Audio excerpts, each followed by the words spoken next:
Part 2. You will hear the chairman of Stanthorpe Twinning Association, which organises the link between Stanthorpe in England and a town in France, talking to members about the year's events. First, you have some time to look at questions 11 to 15.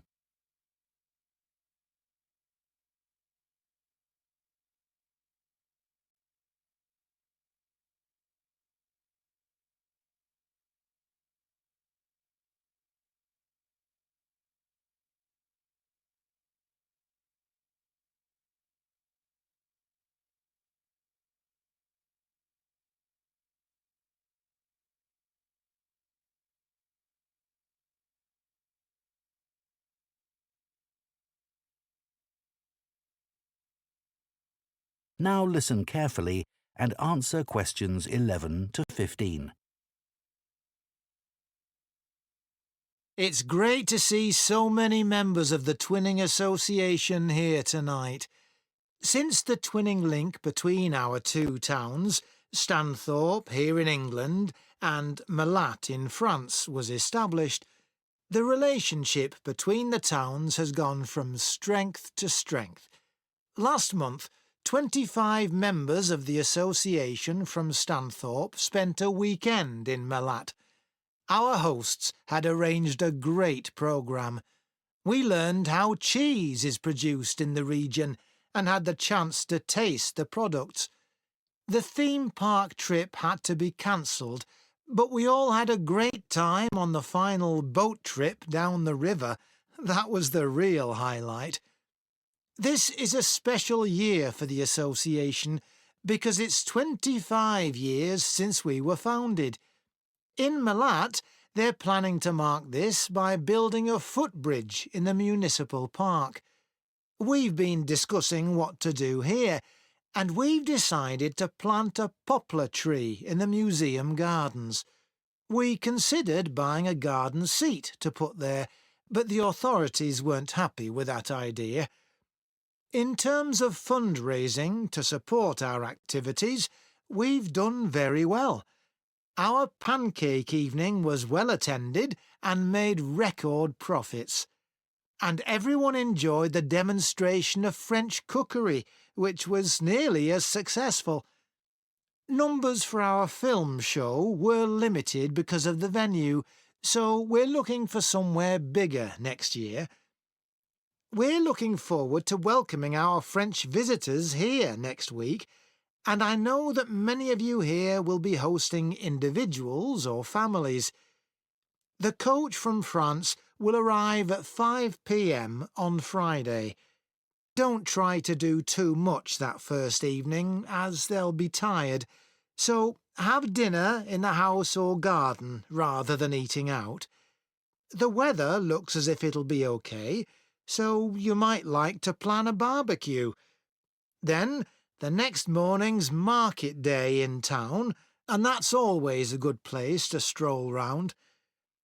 On Saturday evening, we'll all meet up at the football club, where once again we'll have Toby Sharp and his band performing English and Scottish country songs. Toby will already be well known to many of you, as last year he organised our special quiz night and presented the prizes.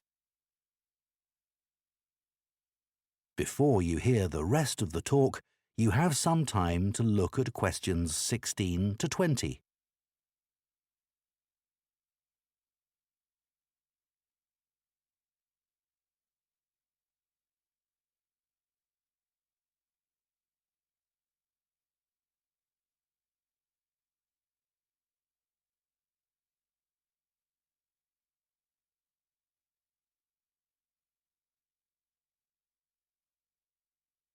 Now listen and answer questions 16 to 20.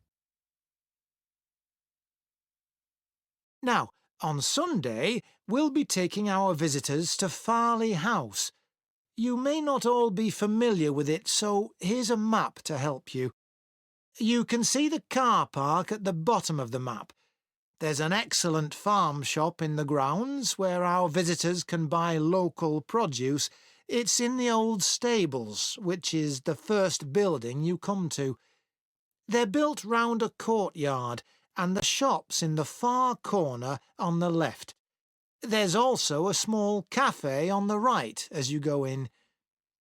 I know that one or two of our visitors may not be all that mobile.